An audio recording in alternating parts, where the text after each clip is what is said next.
تولدمه وقتی نمیتونم روی رویام تمرکز کنم. میخوام دوتا دستامو بیارم بالا، کیکمو با تبر نصف کنم. نمیخندم نه در میاد گریم، من خودمو اسیر کدوم جنس کنم. جهان پر شده از من میگردم، نمیبینم تو آینه مثل خودم اوفس شدم. منوتون چقدر تنوع داره، میتونم یکم از آرامش تست کنم. هرچی خواستیم نقدی نداشتیم، این جنس چک اونو چند تا قص کنم. همه دور همن میخندن خوشحالم، من خوشحالترم کس کنم. تنهایی جلو آینه چرس کنم، هرچی با چشام میبینم کپی کنم. با قلم رو کاغذ پیس کنم. انشا و املا رو 20 شدیم باز گیر کت ته دیگمون کفگیره.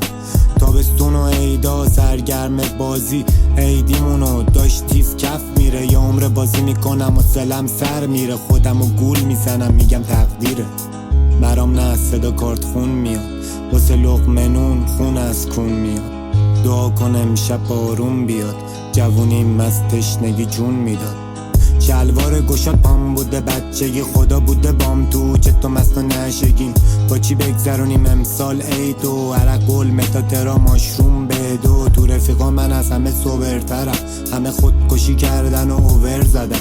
جنس خوب گرفتم قاطی داشت زیر دل گیر میکرد. ما خوب میروندیم چپ و راست، یکی به گلگیر میزد. همه چی یه رو منو دلگیر میکرد، کس بودم زندگی بهم کیر میزد. پام سوس بود حال نداشتم، حتی دستگیر درم به پیرنم گیر میکرد. پیر میشم من توی همین 10 سال، فصل آخره داره تموم میشه درسام. شاید مهمونیم یه روز خونه اقبام، صبحش خبر میاد پیکو زدم با پهپاد. صبح به همه تراپی میدم، شبا دنبال تپه نریدم شدیدن میخوام مود کنم، دود شم کنم، فود کیک کنم خوب. کدوم کیک بزرگ شدم زود، شمم نفس ندارم کنم فود. گفتن خوب نون توی دلالی و سر در آوردم از بقالی. پا داد کردیم گاهی هم حمالی، درد شد وقتی رفیقم و دیدم پشمام ریخت توی صد آشغالی. بگم منم پارکو خوابیدم، باکبان زد در کونم. گفتم چرا؟ گفت باشو آجی دارم پارکو آب میدم.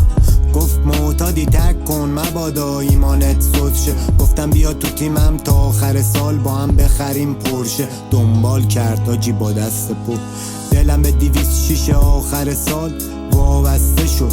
ضریبو روی 1 گذاشتم، روی 0 بسته شد. چه رویایی واسه خودم ساختم، همه واقعی ها رو تو قمار باختم. جون مادر جفت 6 بیا بذار یه بار خودم واسه خودم شاخ شم.